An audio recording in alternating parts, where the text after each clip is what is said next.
All right, so this is week 3, and as you'll see in just a second, the title of it is Best and Worst Practices in Shema Training. Okay, but as we begin, I wanted you to start off by seeing this. Okay, take a look at this. This is called the 414 window. The 414 window. You've heard of the 1040 window, like all the people that don't know Jesus and we're trying to reach them. Well, this is the 414 window, which is the ages between 4 and 14. And this is from a website if you'd like to know more about this ministry, www.4to14window.com. And they cite this. They say that 2/3 of all the Christians on planet Earth came to know Jesus between the ages of 4 and 14.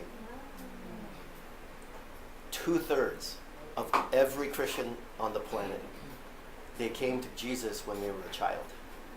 So, that just spoke to me about how powerful what we're doing is. This is the time to build that foundation for them, right? So very awesome.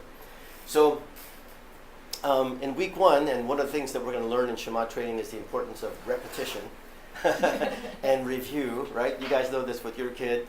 Chen, you were just saying earlier, yes, Mom, you told me that already. That's what your kid says all the time. It's like a mantra with all their kids. You told me that already, right?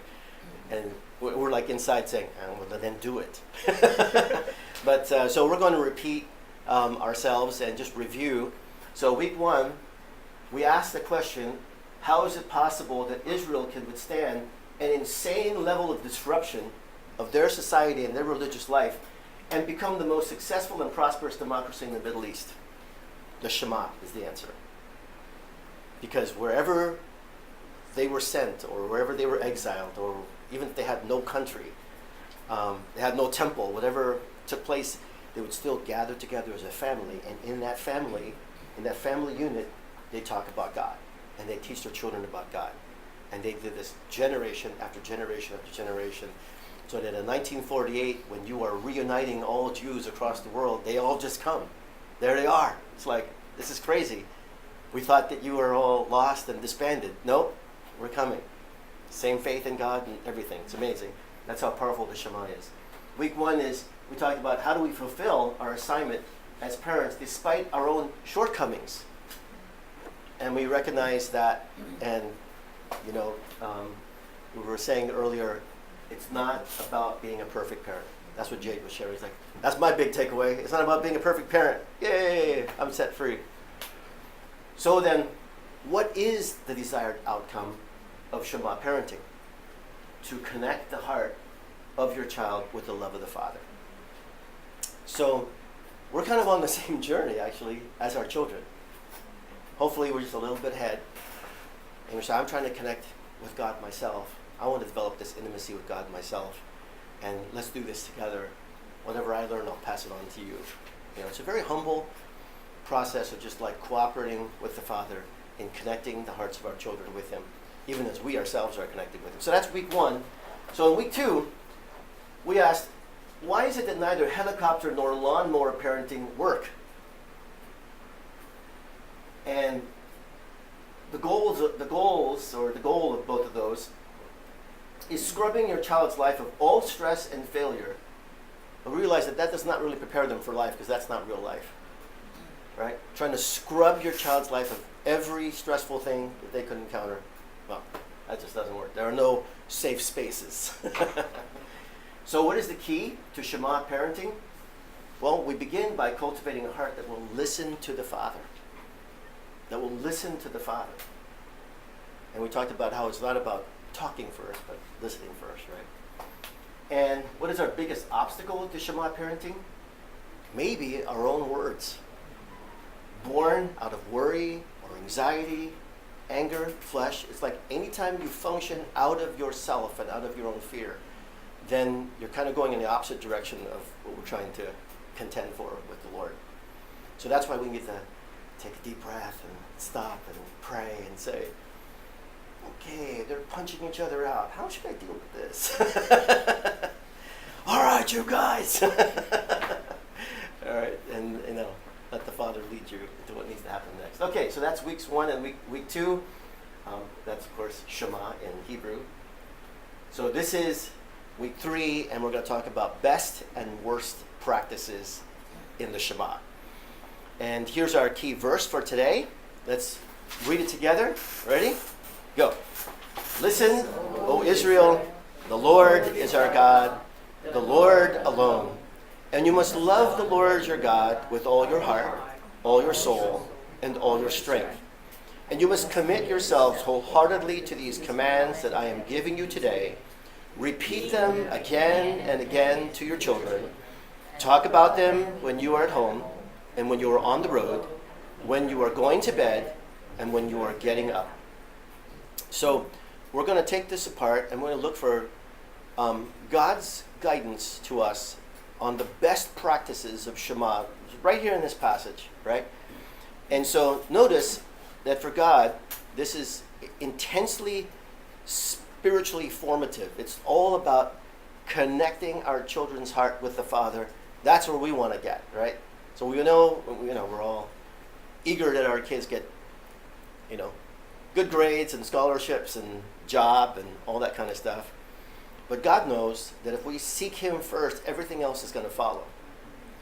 And maybe, and this is totally what Mona and I figured out, later on. Maybe your kid doesn't even end up in college. Maybe they're going to go in a different direction altogether. Which is like, as I said before, Asian freak out.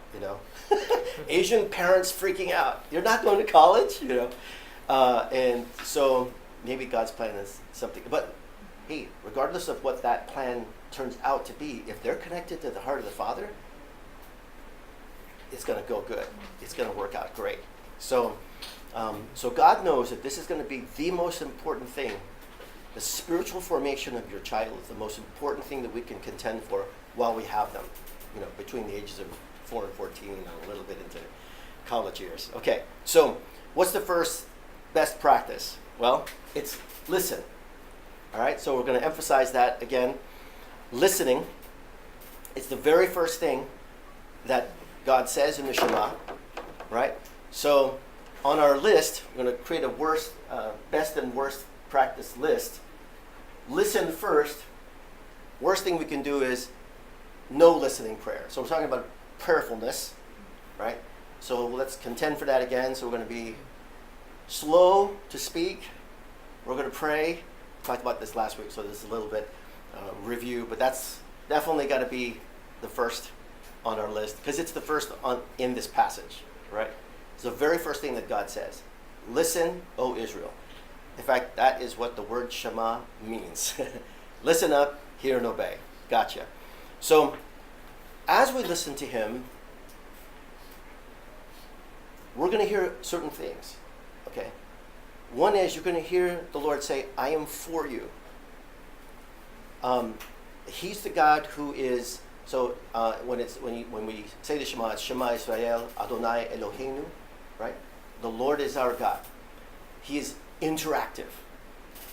So He speaks to us. He's interactive. He's for us. And the Lord is one, and so we're connected with this God who is Father, Son, and Holy Spirit, and that's a model for how we're going to be. So if we pay attention to what God is about and what God is saying, in terms of who He is and how He exists, that shows us how we're going to exist. So your family also, just by looking at God, is going to be a father, a mom, some kids, and even though very diverse, one. So you're going to be unified. And as much as we love our kids, He loves them even more. So these are the kinds of things that we're going to hear. So the Lord's going to say, I've got a plan for your kid, whether you realize it or not. And He's never going to leave you. He's never going to forsake you. He's never going to abandon you. Those are the words we need to hear from the Spirit. Never give up. Don't lose heart, right? Because there'll be moments when we will freak out. And who was it? I think, Janelle, you were saying last week, I just like rage, Turn into like Mama Hulk. Yeah, and it's in those moments, like, breathe. All right. I want to listen to what the Father is saying. And He's saying, no, I'm with you. I will not abandon you. All right, that's good. And always remember that the Father's ability to lead you is greater than the devil's ability to mislead you.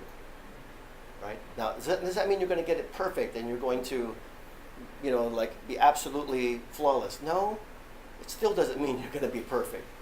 But this is the culture that we want to create within the home. It's like you're inviting His presence in your home. You're saying, this home, this house belongs to you, Jesus.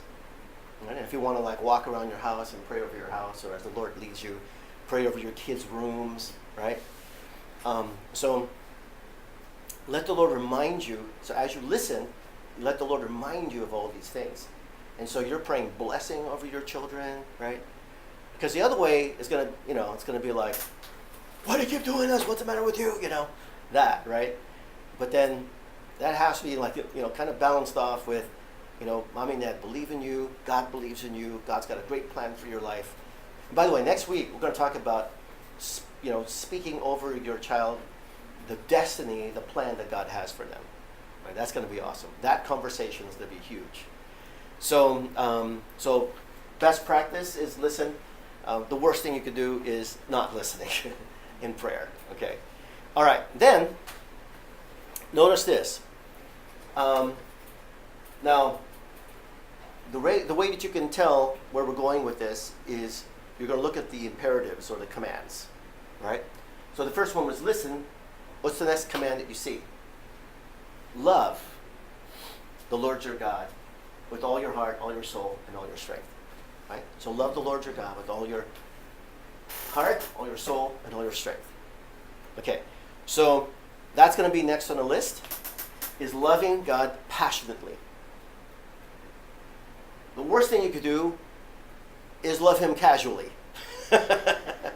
All right, so here's what we mean by that. Okay, this is my team, the Rams. All right, and we're undefeated. Now, I'm pretty excited about what the Rams are doing this year. We're 4-0, week 5. Well, listen to me, I'm saying we, right? Or maybe you're pretty excited about Mililani, where Mililani is at right now. They did great. They just trashed Kuku last weekend. That's awesome, right? I'm kind of thinking of things that you feel pretty excited about, things that you're passionate about. Maybe this is you instead. You like shopping. Does anyone like shopping? Mona used to, but she's not there anymore. That's not her passion anymore. But when we first got married, it was kind of, but not anymore. So the idea is, when you're passionate about something, right? Whatever you're passionate about, maybe it's like sports, maybe it's something else, maybe it's money, maybe it's whatever. What you're saying is you want to become as passionate for God, as obsessed with God as you are for the thing that you are really, really excited about, right? So to understand loving something with all your heart, all your soul, all your mind, just think, what does that look like exactly? What does that mean? Like, do I order my life around this? Okay, now I don't order my life around football. Although Sunday afternoon I try to catch a game, like I want to see how the Rams are doing. Watch my highlights, right? So the thing about that, see, you notice, no one has to say, Mike, Sunday afternoon you got to watch your highlights. Right? You got to watch your highlights. You're slipping up, man. No one has to tell me that. It's like, I'm excited about that, right? So if you like shopping, so who likes shopping? No one likes shopping. None of the women like shopping. Chen says it's okay. Yeah, okay. All right. Not like before. Yeah. Okay. So remember when it was something you really liked. Okay. So I know Mona was there too, like once upon a time.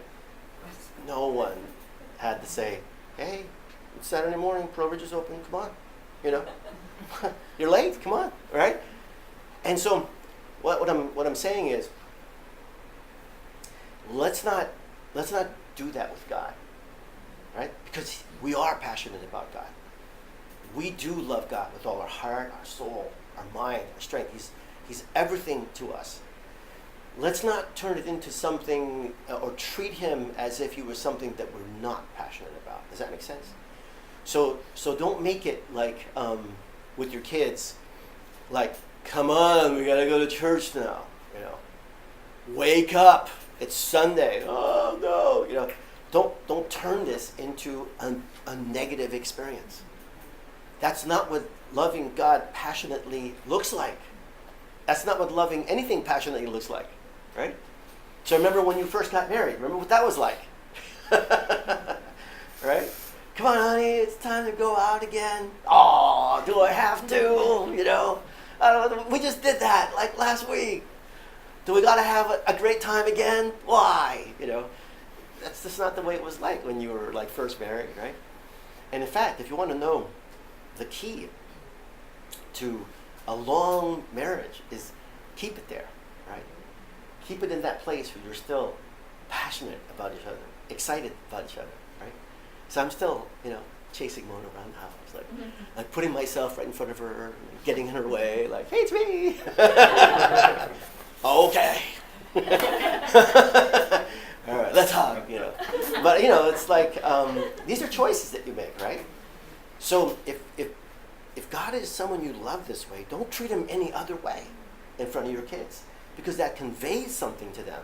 It's like, Mommy and Daddy feel like we really got to do this. Like, we're forced to, I guess. All right, let's get it over with.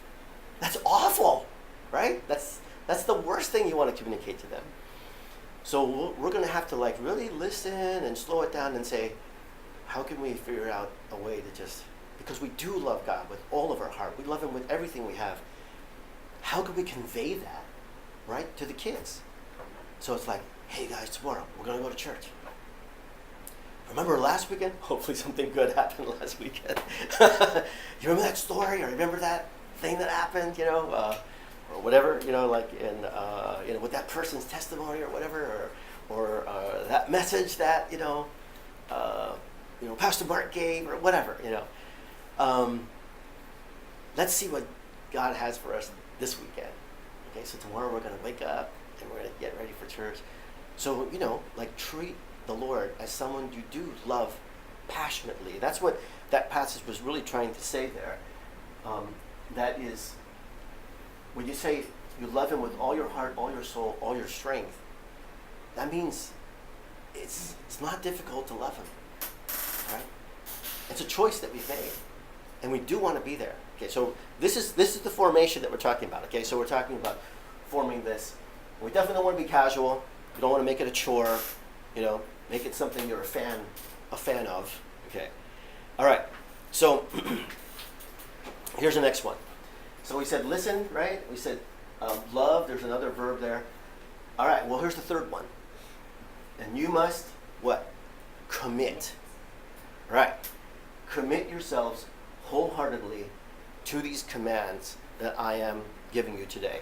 All right. So best practice. Commit. I want to say to covenant. And we'll explain that in just a second. Because remember, the context of what we're talking about is your relationship with God. Okay, so I want to think of that covenantly. Covenantly. I don't know if that's a word, but think of it as covenant. So, and then this word over here is a velleity. So there's velleity. I want to explain that. So, even when you're passionate about something, it doesn't always mean, and this could be anything, by the way, right?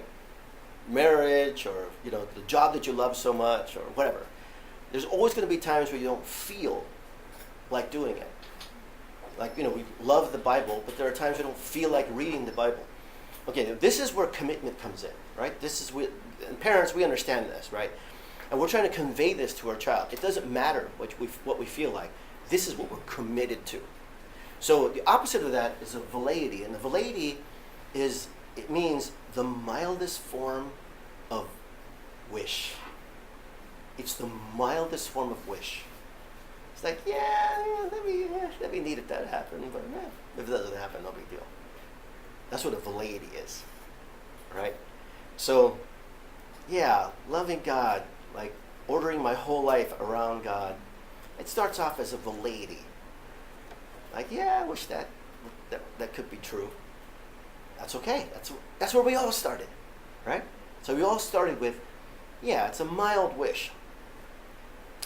But then as your relationship with God grows, and as your experience of like following the Lord grows, and your understanding of the Word grows, that velleity eventually becomes hope. It's like, hey, wait a minute, I think I can do this. I think that I can do this. And we all remember in our own journeys when, some great success happened, like maybe the first time you led someone to Jesus, or the first time you led a Bible study, or for your child, like when they went on that mission trip, and it was like, yeah, what they wish would happen is kind of happening, and it takes on a little bit of momentum, and there's like some hope there. Yeah, I think this could be something that is my life, and then that hope then becomes a promise. Like, that this is the direction you want to go, right? But kind of typical of most of us that promise to be faithful to God, and promise to be obedient, we will fail many, many times. So you'll want to do this badly. It's a promise. I want to do this for you. But then promise broken, you make a mistake, but you get back up because you really want to make this happen in your life. So it's more than just a hope. It's like, yeah, now I'm really intentionally doing this.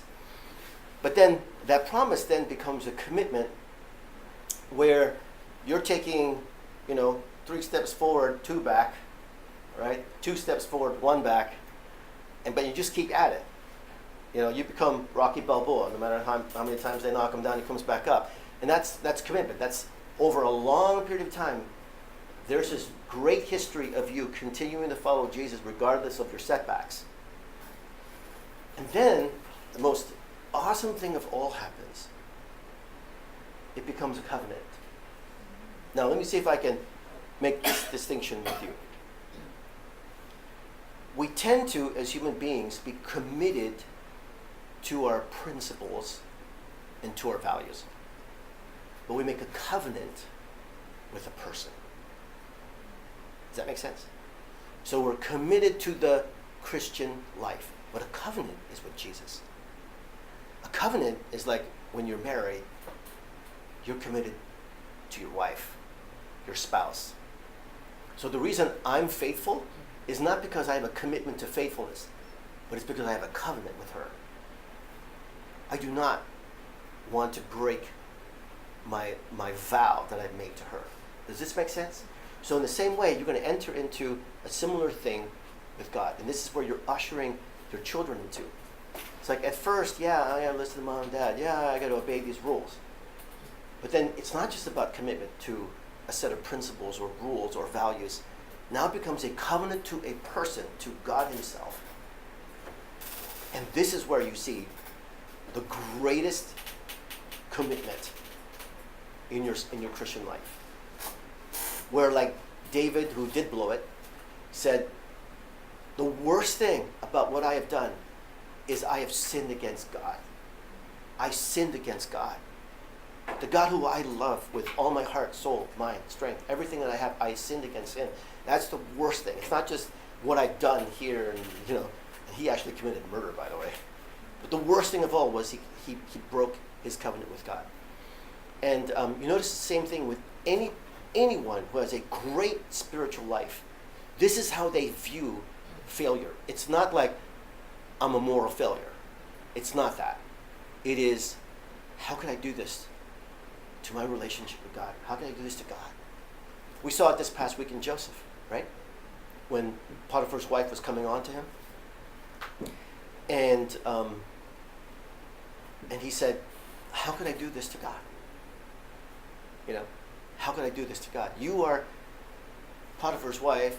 I certainly am committed to, not violating the authority that's been given to me and doing anything. But beyond that, how can I do this to God? That's covenant. That's what we're thinking of. Okay, it's between you and God. And so when we're talking about this in the Shema, good to have this as like, here's where we're taking our children. This is the journey we want to take them on. It's like, later on in the final 3 weeks, we'll talk about certain conversations that you have with your kids, and it's going to take this. It's going to look like this, right? what is God saying to you about this? Or does God want you to do this? Or is God leading you in this way? Is this leading you closer to God or taking you away from God? That's the language that you're going to use to help them realize that they are in connection with God. Okay, so that's best practice number 3. Commit to covenant with God, with the person of God. All right, and here's some examples of what covenant means or commitment means. This, of course, is Vince Lombardi. Individual commitment to a group effort. That is what makes a team work, a company work, a society work, a civilization work, a church work. Right? This kind of commitment. Of course, he won like 5 Super Bowls, and the Super Bowl trophy is named after him. That's the Vince Lombardi Super Bowl trophy. So that's the man. That's Vince Lombardi, legendary coach of the Green Bay Packers. So that was the key to his success, is commitment. And then this is Bethany Hamilton. You guys know Bethany? And I love this quote. Courage, sacrifice, determination, commitment, toughness, heart, talent, guts. That's what little girls are made of. I mean, she got her arm taken off by a tiger shark, and she's still competing in those big wave competitions. Crazy. The way and by the way, she's a believer too. She's a wonderful believer. I don't know if Vince Lombardi was. Okay, so that's commitment. So here's best and worst practice number 4. Okay, and that is repeat them again and again to your children. All right? So we kind of touched on this before class started. So how to do this and why do we do this? So the idea of repeating our conversations. Okay, repeating our conversations.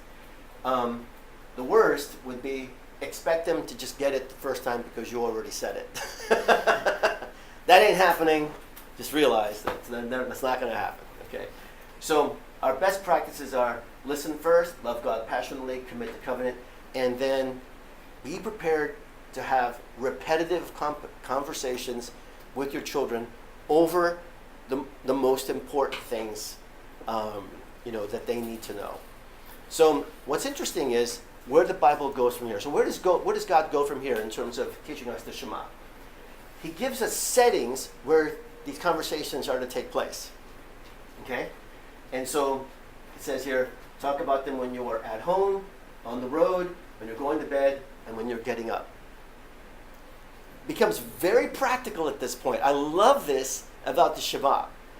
So when and where to talk with your kids, how to have these conversations with your kids, these repetitive conversations, right? So you're very intentional when you're sitting at home. Like typically, right? There's not a whole lot going on when you're at home. Everybody's running around doing their own thing. But every now and then, again, as the Father leads you and prompts you and says, yeah, I'm just doing the Shema class. And let's see if we can redeem this time, right? You go and I say, which kid, Lord? Which one do you want me to talk to? And the Lord shows you. All right, talk to this one. And there's a certain impression that you get that you need to have. How many of us feel like there's certain kids that you probably should talk to more than other kids? It just feels that way. Some don't need as much conversation. I think as I look at our children, Mark was really easy. I felt like I was saying Rachel had this broader range of emotion, right? that you had to get used to. But at the same time, though, she was a great kid, and you felt like she's going to be awesome. Mark's going to be awesome, right? But it's interesting because a little bit later on, she had a little bit of struggle in her spiritual life. And I thought it was interesting because all this time she'd been pretty compliant, right? So let's not identify who they are, but how many of us feel like you have headstrong kids? Like your kids are pretty headstrong. Okay. How many of you feel like you have compliant kids? They just do whatever you say. Yeah. Okay. Whether or not you have a headstrong kid or so the headstrong kid is bucking you right there on the spot, right? So just I got a different idea on that, Dad. I don't think it should be like that, Okay. All right. So they're headstrong, right? But the compliant kid, they just go, okay, sure, I'll do that. Everything. This is wonderful. I love this. However, down the road, right? Down the road a little bit, when they get a little bit older, then they're going to be like thinking for themselves. All this time, they've been doing everything because you said they were compliant. But down the road, guess what? Now they're thinking for themselves. And they're asking themselves, do I want to do this? Is this what I want to do? Because all my life, I've been doing this because Mom and Dad said. At least the headstrong kid is thinking that through right there with you on the spot. And you just hate it. Like, please figure this out, But the compliant kid is not giving you problems. But I'm telling you a little bit later on, this could be a problem. This is going to like build towards a moment. And see, so this is a very important formative thing. Okay? So yeah, they're headstrong and they're bucking it, but what's going on is in their little, their wee little brains, they're forming ownership. The headstrong kids do that early. Compliant kids do it late. But they all have to go through it. They all have to come to this place where they say, I'm doing this because I believe in it. The headstrong kid is just not believing you. They're just thinking, I'm not there yet. I'm not there. I'm not doing that.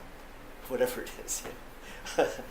And then, but their brain has to go through that formation. So these are the settings where you have these little conversations, and typically it'll be something like this. Okay, so when you're sitting at home and you're reflecting on something, like I asked you to take out the trash, you didn't do it, right? So what were you thinking there? Oh, I was really busy. I forgot.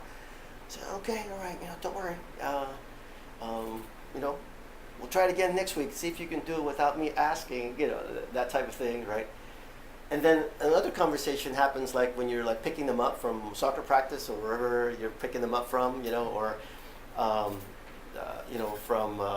from wrestling practice or whatever. And you have this moment in the car, or you're driving to the movies or whatever, right? And so you don't want to talk about the trash there, right? So you're having a different conversation with them, and they hopefully, like on your way to church, you're having a conversation about like, hey, let's see what God says to us, this week, all right? That type of thing, right? I always had those conversations with the kids going, like, okay, let's see what we can learn from church this week, I always felt like they weren't getting anywhere, but it does help. It does help. Just keep at it. It does help. And then before going to bed, when our children were small, I can't remember which one of them, but maybe it was all of them. Which one would always say, "Mom, Dad, come visit me before I go to sleep"? Who was that? All of them. That was all of them. Okay, I was thinking it was more Rachel. But they all said, come visit me. I was like, we're going to your house or something? Like that's your house up there, so they live upstairs. We got to go up there and visit them, like drive to their house.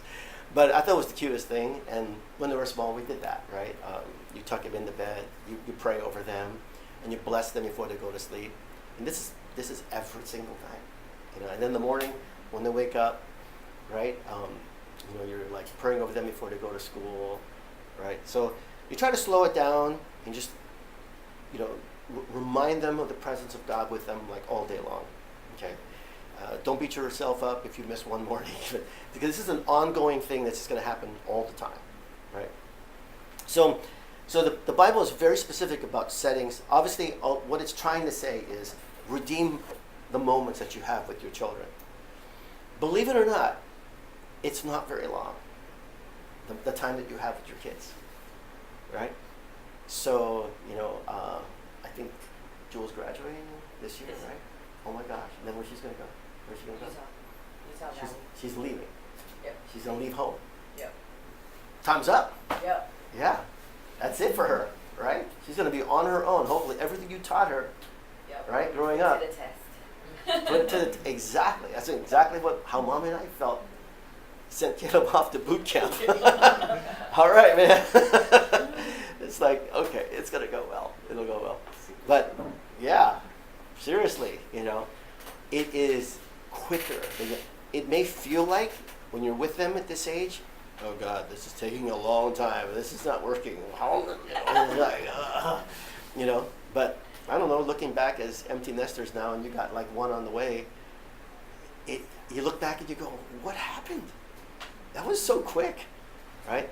So it really is not much time that we have with them. Like 18 years perhaps. Okay. Brains actually develop from the back to the front. Okay, everybody say back to the front. Okay, so back here is like eyesight, it's vision. Down here is like coordination, and then speech is kind of like in the middle, right? So you can see that's kind of like how a baby or a child develops, so they can see pretty quickly, and then they start getting, like some motion, they're pushing themselves up, they're rolling over, they're starting to lift themselves up, right? So coordination is developing. As the brain develops, they develop. Speech is kind of more up here, and so they begin to speak a little bit later. It's developing, but it's like slower, right? Okay, so you can see that this is how the brain's developing. It's from the back to the front. Okay, now, guess where executive functioning, right, and decision making is? Guess where that is? Yep, you guessed it. It's way at the end. This is the very last thing that they develop. Right here in the prefrontal cortex, right here at the very top of your forehead. Just point to your head, like right here. Point to your head. That point right there, that part right there is the very last part of your brain to develop, because it's way in the front, and that is decision making. What does that tell you about your adolescent's brain? Basically everything you need to know. Right? Now it explains everything. This is why, okay, this is all in the context of having these repetitive conversations. All in the context of developing the brain. So think of it as, not just like, Mommy, but you said this already, and that little, battle that goes on there. But think of it as like, okay, Lord, we want the brain to develop. Help my child's brain to develop these wonderful ideas, sort of planting these ideas of loving God and church and fellowship and mission and purpose. You want them to develop that like from an early stage. And so when they first start off, it's just like we said, it's a velleity, right? And of course, I don't have any real stats on this, but the velleity, which is like the mildest form of wish, it's like maybe just a few hundred neurons. Not that many. But once it becomes a hope, that's a few thousand neurons. I'm just adding numbers just to give you a picture. Then when it becomes like a promise, it's tens of thousands of neurons. When it becomes a commitment, covenant, it's millions of neurons. So you see the development neurologically that needs to happen, right? Just look at it from a human neurological development point of view. You want to like build this idea of loving God with everything that you have, with covenant love. You want to build this entire forest of neurons around that idea. It's reinforced. By the way, that's what we call a stronghold. So strongholds can be good, right? So we also know that strongholds can be bad. That's how we typically think of strongholds, and that's what we're talking about too. It's in your brains, like this particular idea. Like, I'm a horrible, rotten person. That's a black tree that's in your head that's just like caught in there, in this like stronghold of neurons. There's a network of neurons surrounding that, and it's all black, it's all dark, and you've been, like, you've heard this so many times, and this has been spoken to you over so many times, you actually believe it. I'm a rotten, horrible person. I'm ugly. I should be condemned. I shouldn't even, be on this earth. That's a big stronghold. That's a whole bunch of like neurons like built around that idea. So the opposite can be true with their spiritual life, right? Okay, now one of the challenges you'll face is something called glial cells. There are actually more glial cells than there are neurons in your head. So neurons are the actual brain cells where you store information, right? And one of the things we learned from the series we did like a couple of years ago was that every thought that you have actually takes up real estate in your brain. It's true. Every thought, like if you have a thought that says, I love God with all my heart, soul, mind, and strength, that is actual space taken by actual cells, and that information is stored in those cells, right? And then you build around that like scripture verses and experiences and conversations that they had with mom and dad year after year after year. Oh my gosh, there's like this entire forest, of loving God with, that's just reinforced in the brain. But one of your challenges is going to be this, the glial cell. The glial cell is what cleans out the brain of any unwanted thoughts, memories, The French word glial actually means glue, which is kind of a poor choice of words because it can either stick or not stick is the idea, right? And so glial cells are the reason why you forget. Because you'll have a thought that enters into your brain, like, okay, I'm going to have like repeated conversations with my child at these different times of day.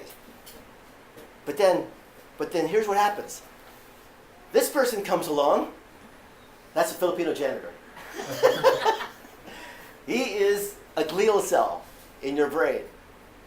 And after you've like all gone to bed late at night, the Filipino janitor comes in and he's going to be like emptying the trash, right? And looking for stuff that, he just thinks it's like trash because you have not given him any instruction as to whether you want to keep that or not. And he's just going to be sweeping things away because, I'm just going to clean the office for you, sir. Okay, sorry. And then you have to tell him. You say, Fernando, no, thank you, but I'm trying to keep that. Oh, sorry, sir, sorry. Okay, all right, I won't take it then. And then he'll leave that memory in place. But you have to use your prefrontal cortex, your decision making, your executive functioning to tell Fernando not to take that out to trash. You're trying to remember this, right? So this is very intentional. Now, with regard to our children, what do we say about their executive function? No more, right? It's just not developed. It's way here, and their brain's only this far, right? Okay, so they need you to help them to remember stuff. Does that make sense? So that's why you're patient with them, and you realize they don't have the same level of executive functioning as you have. In fact, the studies on brain development have shown that a person's brain is not fully developed until age 25. Age 25 is when they finally get full executive function. And there, all we're just saying is that, the halves of their brain connect. All right, so now, we should be able to make this person responsible, right? So you're age 25, you can rent a car, that type of thing. No one before 25. They should make drinking after 25, right? I mean, that's what we're saying. So watch out because Fernando, the Filipino janitor in your brain, is going to clean out everything that you told him not to keep. Okay. So if you told him to keep it, then all right, he's gonna leave it alone. But if you don't say anything, he's sweeping it away and taking it out to the trash. All right. So recognizing the process that we're on, our greatest enemies are going to be obviously what take up. Mommy talked about this all throughout childhood. You're playing too many video games, right? It's like rotting your brain. Probably is. This is going to be one of the greatest enemies of conversation, right? So we try to say around the dinner table, everybody put your electronic devices away, and nobody bring a phone to the table or anything like that, and we're going to just have conversation, right? Actually, we were fortunate. No more iPhone when we were raising the kids, and we just sat, together when they were small. So these are going to be some of the challenges you face. Really terrible. You got a little kid who's already on his phone, right? Very, very sad. Okay. All right. So that's the Shema, best and worst practices.